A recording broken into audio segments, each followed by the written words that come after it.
Hi, guys. Thanks for joining us on the Activate and Illuminate podcast with Mel. I'm your host, Mel. Together, we're going to be diving into some stories of ordinary people doing a little bit of extraordinary things. People who've maybe pushed their bodies, their mindsets, or maybe society's paradigms. So you're going to find yourself maybe wanting to laugh, cry, or even be inspired. We would invite you to share, like, and subscribe, to sign up for our newsletter as well on activateandilluminate.com. Now, just keep in mind that this information that you are going to hear is informational and educational for entertainment purposes only. This does not constitute professional advice of any kind. The views expressed are those of myself and guests only. Listeners are encouraged to seek professional and legal advice regarding their own situations. So, thank you for joining us. We appreciate your time, and thanks again for being here. Hey there, activators. So today we are stepping into the world of Stephanie Elizondo Griest. Now, she has done something remarkable. She has gone around the world interviewing women, female artists from all different nations, all different countries. She has a fascinating tale of her own travel journeys, but also of these women. She's compiled it into a book called Art Above Everything. And we get into it. We talk about, the cost of her artistic devotion. We talk about navigating health through art. We talk about everything art. So you're going to want to listen to Stephanie and stay tuned. She is absolutely fascinating. Well, welcome everyone. Today we have with us Stephanie Elizondo Griest. Now, Stephanie is an accomplished author. She has so many books. She has so many stories. She is world traveled, and she has so many perceptions and awarenesses that I think that we will be able to glean some experience from. So, Stephanie, welcome to the Activate and Illuminate podcast. Thank you for coming on. And maybe just share with us what you're doing right now, what you're most excited about right now, and then we'll get into your story. Okay, beautiful. Thank you. And hello, everyone. And what I am most excited about is that a book I have devoted the past decade, which is to say all of my 40s, has finally been published. That book is called Art Above Everything, and the subtitle is One Woman's Global Exploration of the Joys and Torments of a Creative Life. And how this book came to be is that I made some pretty profound sacrifices to be a writer, specifically a travel writer. Wanderlust literally pumps through my veins. I actually have a hobo on my father's side of the family. My great-great-uncle Jake was a hobo. On my mother's side of the family, we were, and still are, vaqueros, cowboys, who worked on the King Ranch of South Texas. I have 100 years of cowboys in my family, on my mother's side of the family, who rode the range. So I really picked up that instinct to move and be in movement and find my center in movement. So my 20s and 30s, I lived and traveled all over the world. I lived in Russia. I lived in China. I lived in Mexico. And I really gave everything I had to writing books, writing essays, writing stories. I had such a fabulous, adventurous life, but it was not possible for me at that time to make it economically sustainable. Even though I did some pretty extreme things, including there was a 3-year period of my life where I didn't even live anywhere. So all of my stuff was in storage and I lived entirely on the road. And I was in my mid-30s by that point and began to have real reservations and moreover fear about my long-term ability. And so I ended up leaving the full-time creative life and went into academia. I went back to school at age 36. I got my MFA, which is a Master's of Fine Arts at the University of Iowa, which is kind of it's actually the first MFA program in the world and kind of a legendary writing program. So I learned a ton. And then I became a professor at the University of North Carolina, Chapel Hill. So it was thrilling to finally reach a place of economic stability. And I also really deeply love teaching. Teaching has been such a rewarding part of my life. However, I also mourn the loss of the life that I once had. It also just made me really curious as to what does it take to make it as an artist in this day and age? And why is it that most of the artists that I met back in the day that are continuing to be still in the field are men, and the women generally had to drop out at various points? And so I began thinking about it in terms of gender, and also the fact that, multiple times over my career, I have met men who were published by my same publishing house, and we were reviewed by similar publications and at the same level. And I came to find out that, they were receiving advances that were up to 10 times my own. As in, I got $10,000 for one book advance and they got $100,000 for a book advance. Same publisher, same editor, similar material, similar terrain. So that just made me curious to investigate the status of women artists around the world. And so that is why I have spent the past decade traveling all around the world to interview women about their creative practice, how it feeds them, and also what they have given up in order to live this life. If you could sum up what you found out in a couple statements, what would you say? I would say that it has been quite devastating to realize that there was no place on earth that I found where women had the same access to resources, received the similar commissions for similarly grand venues, and also had equal access to safety and security as men did. I didn't find that anywhere. And people always ask, well, what about, the Norden? What about Norway? I did go there as well. I did go to Iceland. I went to a matriarchal culture, the Maori in New Zealand, traditionally matriarchal. And and I actually made a point to go to every segment of the world. So I went to Rwanda in Africa. I went to Qatar, which is the wealthiest place, one of the highest average, income level. Was the highest rate of, what am I trying to say? Basically, some of the wealthiest people in the world live in Qatar. And it also has like kind of the average mean, one of the highest income rates in the world. I went to Romania. I went all over across the United States. And actually what I also found is that it has become more challenging. The rights of women have been decimated in many parts of the world. And it's only gotten more difficult actually to be a woman in terms of reproductive justice and other rights. So it's been really an alarming discovery.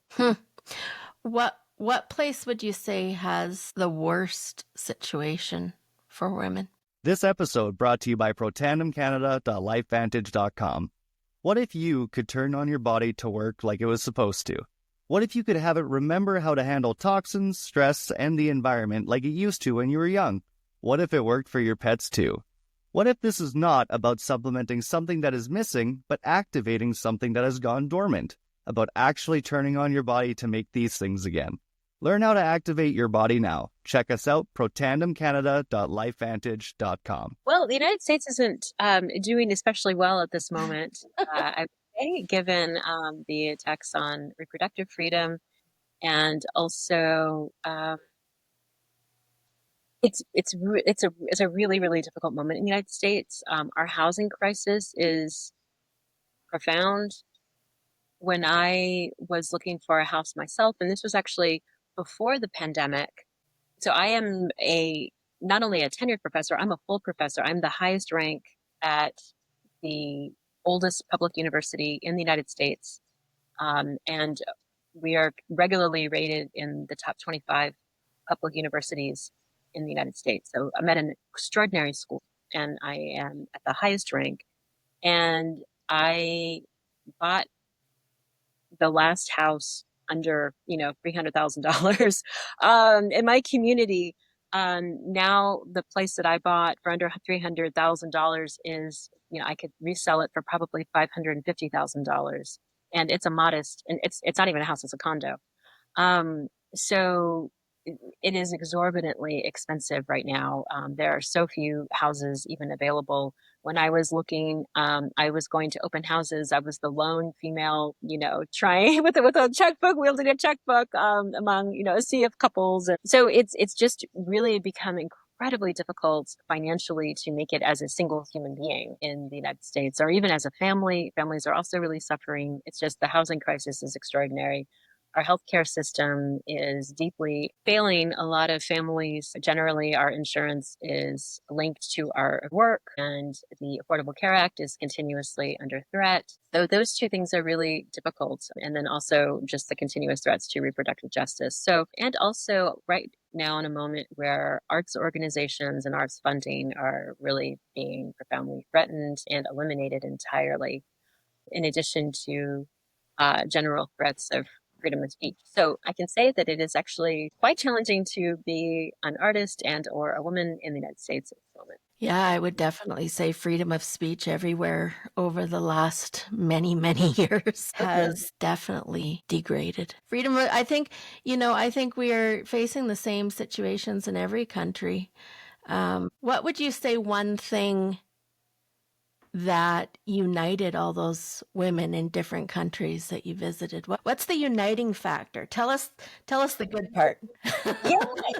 There are so many good parts. I mean, this is actually a really uplifting story, and I have found myself returning time and time again to these extraordinary women that I have met over the past 10 years. To state one rather extreme example, my father, my very beloved father, who was my portal into the world of art, my father was a jazz drummer, and he drummed his way around the entire world. He was a drummer for the US Navy jazz band and was stationed on an aircraft carrier and saw the whole world. He was dying of Alzheimer's throughout the last decade, and did indeed die while I was close to the end of writing the book. And at the time, I was working on the chapter based in Rwanda. I write about Hope Azeda, who is this extraordinary playwright who has used stories from the genocide as the inspiration to explore deep into human connection and has created these really powerful plays. She has also founded and directs the Ubuntu Festival, which unites actors, musicians, dancers from countries that have also experienced genocide. And they gather together and they perform atop the interred remains of about 250,000 people. So the Rwandan genocide against the Tutsi, over 1 million people were killed in 100 days in Rwanda in that particular tragedy. And so witnessing the courage that they had and the devotion they had to their art and how art has been so profoundly healing for them, people who've survived one of the great tragedies of the last century used art as a mechanism for that. Hope, as Hope likes to say, I heal wounds I cannot see, and that is how she has gone about bringing reconciliation through art. And I found myself drawing upon the things that I witnessed in Rwanda to help me through my own, tragic in my own life, but also there's really like literally no comparison, one death versus this. Actually, I think if I hadn't been working on that story, I would have experienced my father's death really differently. But instead, I was able to really focus on I'm able to gather with my family and be with him at the moment of his death, which was denied to 1 million Rwandans. I am able to grieve him from a safe place, which was denied to 1 million Rwandans. I am far more, I mean, that's 1 million deaths, but the entire country, right? And then also just thinking like how many people are being denied the ability to gather and mourn and grieve their dead. I mean, that is being denied to millions of people all across the planet at this very moment. So I think that what was really powerful about working on the book was just shifts of perspective in all aspects of my life. But I realized I did not answer your question. What united these women? What united these women was their profound devotion to their creative practices and really doing whatever it takes to give their creative work life and seeing what they do as life, as creative life, and really nurturing this work, even at one's own risk, even and at all different sorts of risks, from financial risks. Certainly, we all are taking profound financial risks, but we're also taking risks of the heart, risks of vulnerability. And many women I interviewed are taking political risks, speaking out against, being brave to speak out against government systems or whatever the oppressor may be. So I would say devotion and courage is what united these women. Okay. Now, did you feel that it also maybe I should ask this differently. What percentage of these artists do you feel were able to make a vocation from it? Well, it is a vocation for all of us, but are you referring to just like financial stability? Yeah, like we're able to support themselves or able to create and put food on their table because it was something that, it was a tangible thing that created value. Yes, yes.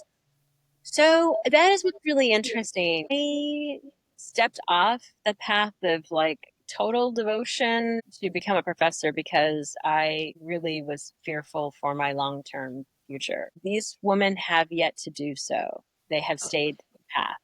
They have all stayed the path. And some of them have really been through scary situations because of their determination to do so. So that is why in the book I refer to all of these women as art monks. And so maybe I'll tell you a little bit about that Yeah, terminology. Art yeah, monk. Art monk came to me as a term back in 2007 when I was researching my book, Mexican Enough, which is an exploration of what it means to be half Mexican and trying to connect deeper to my Mexican roots. And so I moved to Mexico. And anyway, when I was working on that book, I wound up spending time. Well, actually, while I was working on that book, I was living with a group of artists in Mexico, in Querétaro, Mexico. And they all just were baffled by my behavior. They just did not understand. They were visual artists, they were painters, and very, devoted painters. But me, like locked up by myself, for many hours a day behind my computer, they just were like, "What are you doing? How are you living your life that way?" They weren't as familiar with like the writerly life, and so it just became an inside joke. I was like, "Soy una monja, like I'm a nun for art." So anyway, so it started off as a joke, but then a couple of years later, I wound up at a Catholic house of prayer called Leb Shemaya in Deep South Texas. And at the time, I was considering writing a book about silence. And I was very fascinated on this Catholic house of prayer, in this Catholic house of prayer, on this ranch. There were two canonized hermits. And so these were women who had taken vows of silence in the 1980s. And in order to stay at this Catholic house of prayer, you too had to take a vow of silence. So this got me really thinking about the nature of being monk and the nature of silence. And what are monks? Monks are individuals whose devotion is so deep, they take vows of poverty, chastity, and obedience. And I realized my devotion to my writing was so deep that I had also taken a vow of poverty, chastity. I wasn't having children, and I was continuing. I'd actually encountered. I'd been in romantic relationships where my partner wanted children, but I was ensconced in a book project, and so I left those relationships because of it. And obedience. I mean, what is an artist? What is a writer if not obedient to the muse? Obedient, in my case, to the story. So that's what got me thinking about this. So I think that is something that also unites. Well, when you asked me before what unites these women, it's the devotion, and it's continuously choosing art at every turn, even when it's probably not in your best interest to do so.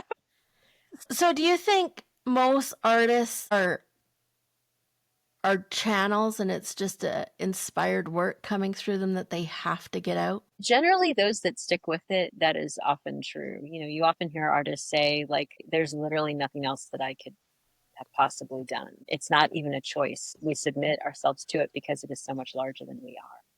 So the woman who, while I was working on my book about silence, I actually interviewed a lot of people of profound faith. I interviewed Zazen monks, and I interviewed various spiritual leaders of different practices, anyone that involves silence in their practice, and a lot of Catholic monks. And these artists spoke about their art in similar ways that these monks spoke about God. And I think it is about channeling something outside of yourself. And this is also what I think art monks do. Just as when I was at the Catholic House of Prayer, and I am Catholic, and I do have a prayer life myself, but just thinking about these women, these hermits, they spend their day praying for the souls of the world, souls they will never ever meet. How is that so different? I mean, obviously it's different, but it's quite similar also to what a writer is doing, right? We are writing for the souls of the world, the people we will also probably never actually meet. So the sort of selflessness, I think, is also what links us to monks. What's been the cost for you of choosing to write or to tell the truth, or to, to express the journalist's view?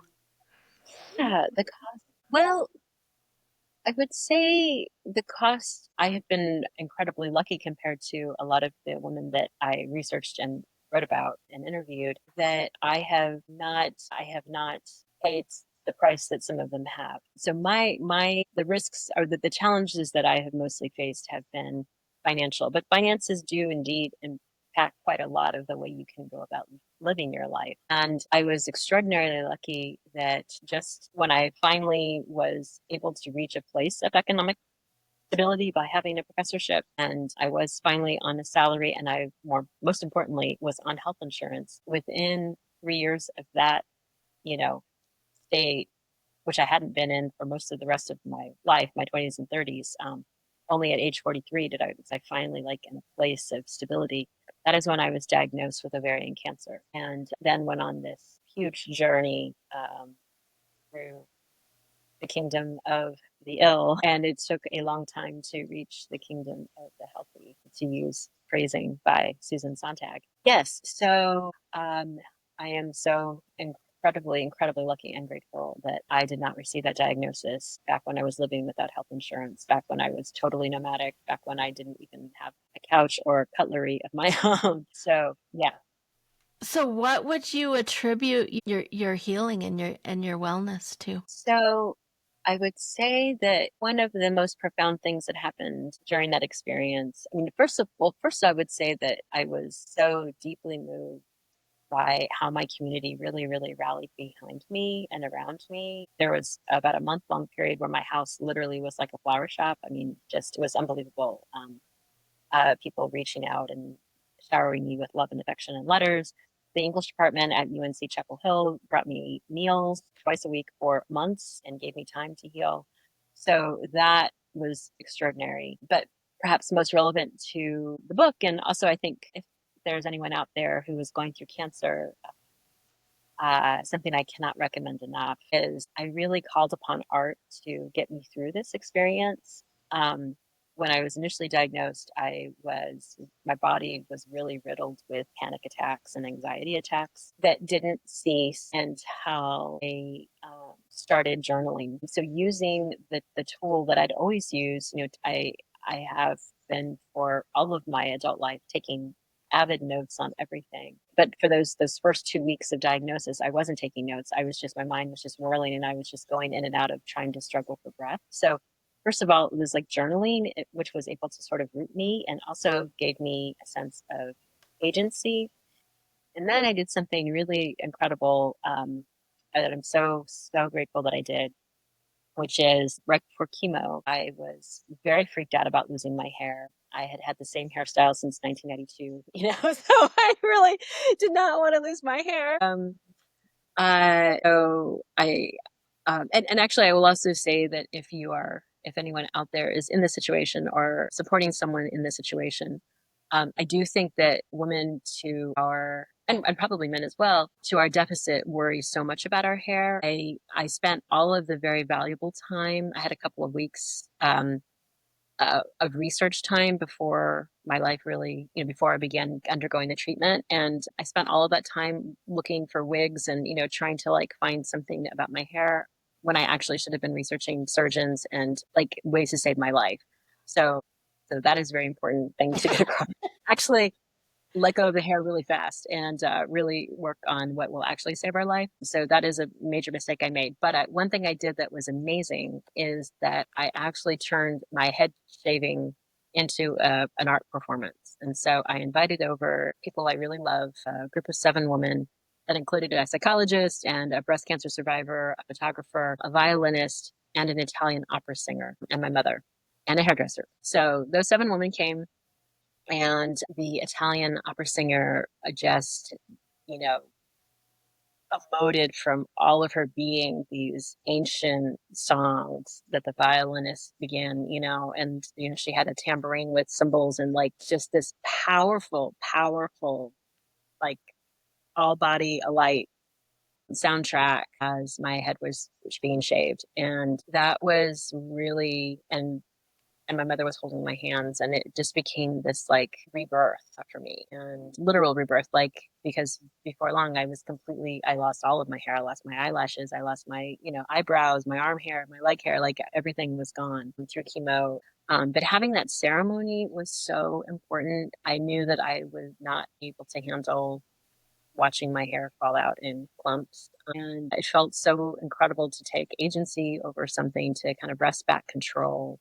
Cancer is all about giving up all control, but it was amazing to have that one vestige of control. So yeah, So so that through, got me through this. Yes. sorry to interrupt you. Oh, no, yeah. Uh, so through this, vestige of control, what would you say that you learned about yourself in this wellness or disease journey, whatever way you want to, I guess either both are. Yeah. What did I learn? Wow. Well, what was most extraordinary? Well, I guess so. Let me just write this down because I want to forget. The first thing was that I had really, I thought, taken very good care of myself. I was a yogi. I ate kale and, almonds and blueberries and tofu.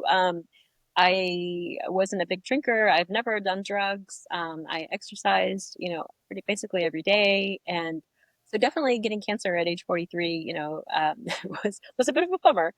Well, the first thing I learned is that because I had done all of that, I was able to survive the cancer. So I was actually really grateful that I had maintained such a really thorough wellness path, because my body was really strong and it was profoundly weakened through cancer, but I had built up enough reserves that I was able to move through it. I also learned that in ovarian cancer, there's no signs of it, which is what's really hard. And there's also no test until you've already been diagnosed with it. And there's a tumor marker you can have. So the only thing we have is just profound body knowledge and listening to the body. That's all we have. That's the only way that we will ever know we have ovarian cancer. And I was having signs that were so subtle, but I dismissed them all as middle age now.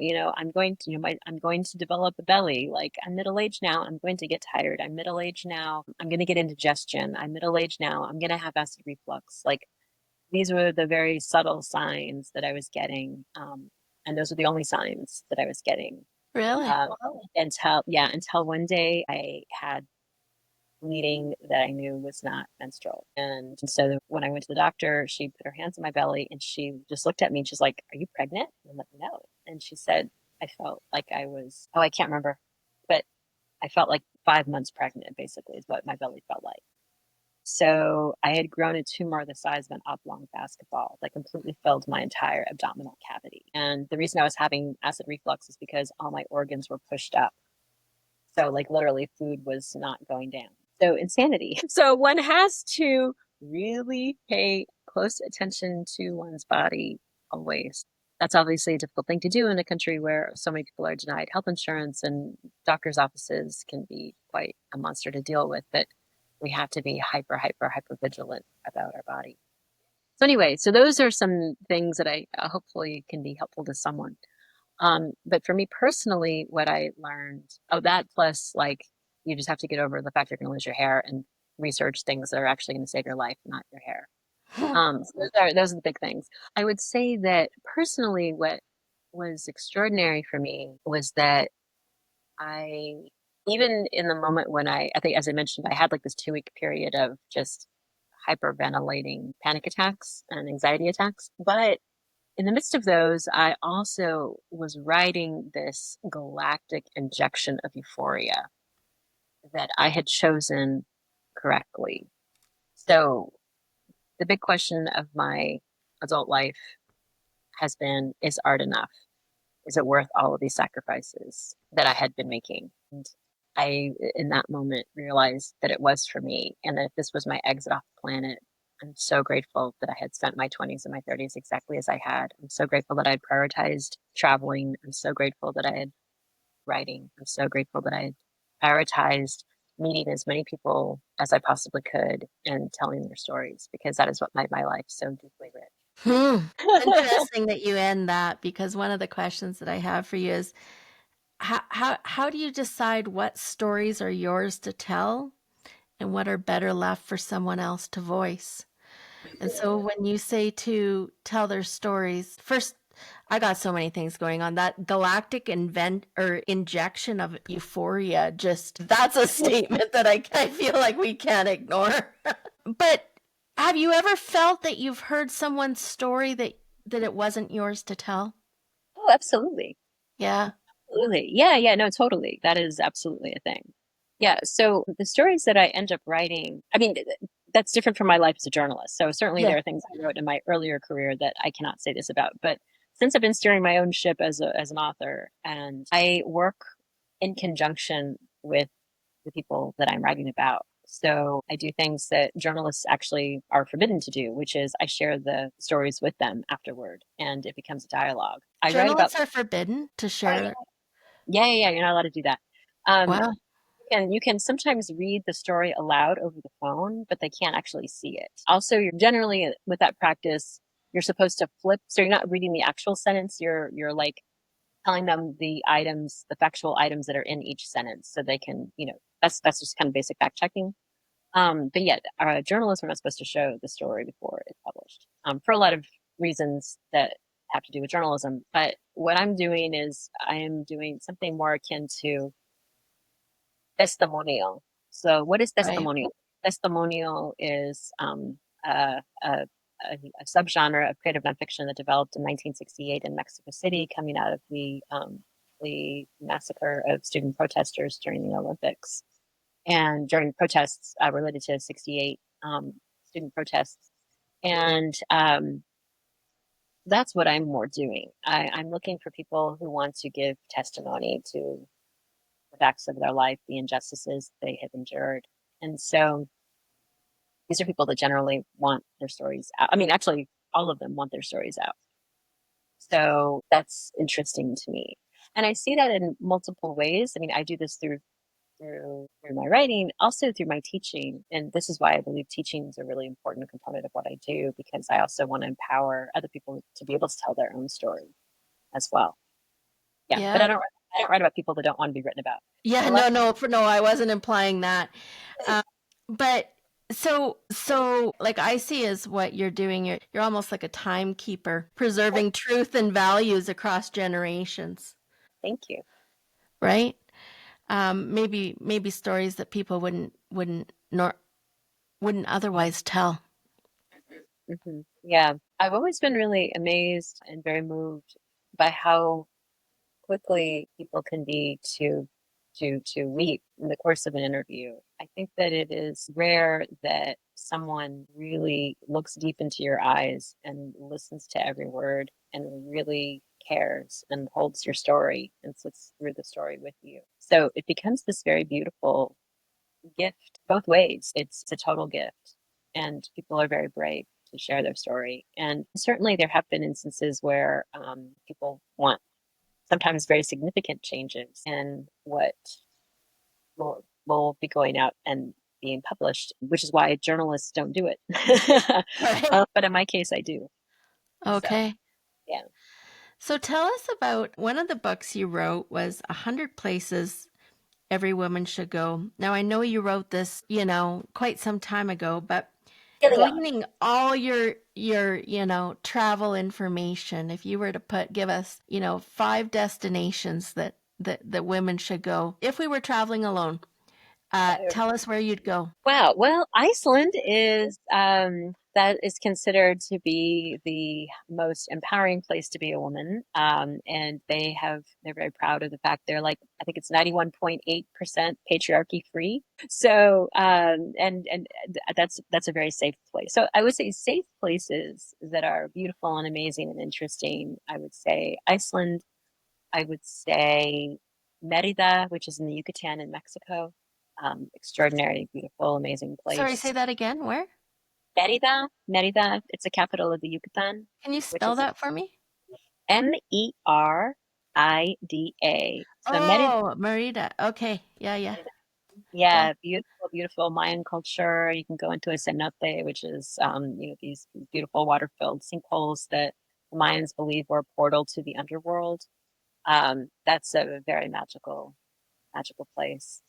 Quebec City is also, considered to be one of the great safe places in the world. I would say Kyoto, beautiful gardens, and fabulous food, also super safe place. For the fifth, wow, South Korea, I think is a place that's very safe for women to travel by themselves. Bali is a place where women have often gone. Became very famous with Eat, Pray, Love, but it's still a really, really rich, beautiful place. Where else? Where else? Let's see. In the book, what I was focusing on were places that had some really strong tie to women's life. So places where women made history, or woman-owned business, or something of that sort. Costa Rica is a place that I think a lot of women travel as well. But yeah, Lesbos in Greece would be, I think, a blast to go to. So yeah, those are some of the ones that I wrote about, that I remember writing about, and that I stand by today. If your books were read 100 years from now, what values would you hope that they would pass on? So I feel like, I just recently realized this. The dominant thing I have been searching for in my life is this idea of enough. What is enough? And I've written about different manifestations of enough. In the beginning, it was high enough. And then it became enough is enough. That was when I kind of entered my, work that's really investigating issues of social justice. And then now, I've been thinking more, is this enough? Is art enough? So I would say manifestations of enough, and an ultimate realization that whoever we are, whatever we do, it is always enough. And I feel like in all of those, it's always also personal. Yeah. So, what would you say your legacy is with your life and your art? Thank you for asking that. Legacy is something I'm a little obsessed with. So last year I turned 50, Okay. and I really gave a lot of thought and intent, and I'm so lucky to be turning as a cancer survivor, and also just as a human being in this world. So many people are denied that privilege today to turn 50. So I'm so lucky and so grateful for being 50. And I really thought deeply, going into my late 40s, what I could do, what would be the most meaningful way to celebrate this, and also how can I begin thinking about legacy, given that I don't have a very large chunk of money, but I have enough. And also, what I have an abundance of, I have a lot of amazing friends. And can you hear me still? Yeah. You just dropped off for a minute there. Yeah. I have a lot of amazing friends. And so, what I decided to do is I got a lot of friends of mine to donate, a lot of author friends of mine to donate copies of their book, friends of mine who are from the border. So, I basically got about 25 books donated. And then I threw together a raffle for these books. And I also threw together this big party. So basically, what I ended up doing was raising $27,000. I used that to endow a research grant at my alma mater, which is the University of Texas at Austin Journalism School. And this research grant is now given out to students who are from the border and who write about the border. And they can use it any way they would like. They can use it for transportation to and from the border. They can use it to hire a translator. They can use it for language training. They can use it for equipment. And so I've started that. And now my plan is to continue donating to that, and also will my estate, when I die, to go there. So that is the legacy that I actively attempting to leave behind.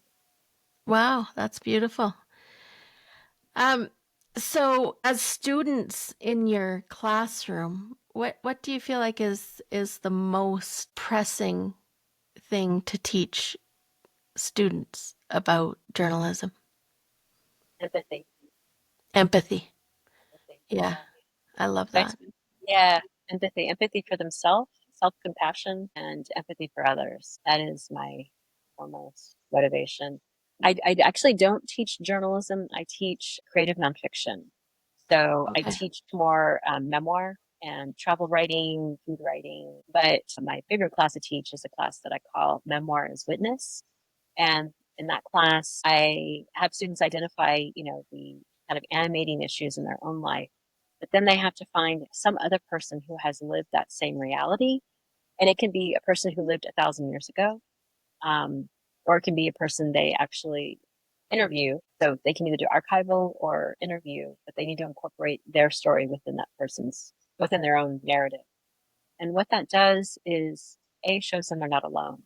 I am really sensing this really difficult loneliness epidemic. And I think that's true for probably the whole world. And also it's very prominent in America. And it's also especially prominent in younger people. Since COVID, it's just deeply difficult for young people to make friends. And I really see that in the classroom dynamic. I want to show them that they're not alone in this very difficult thing they're experiencing. And it's also, and by virtue of interviewing people, they then find that we are all enduring our challenges and we can really draw inspiration from one another to get through those challenges. Yeah. Well, that's beautiful because I think that even though there's been so much division and there's been so much loneliness, I think, the reality is we're still all humanity, regardless of how you identify, how you declare, who you are, what you do. We are all still humanity. And I too see a huge loneliness epidemic here in our young kids of Canada. I think anyone that's, looking down at their phone all day, and I admit I'm guilty of it too. And we just have tools that have taken us out of the habit of socializing. Really, truly, yeah.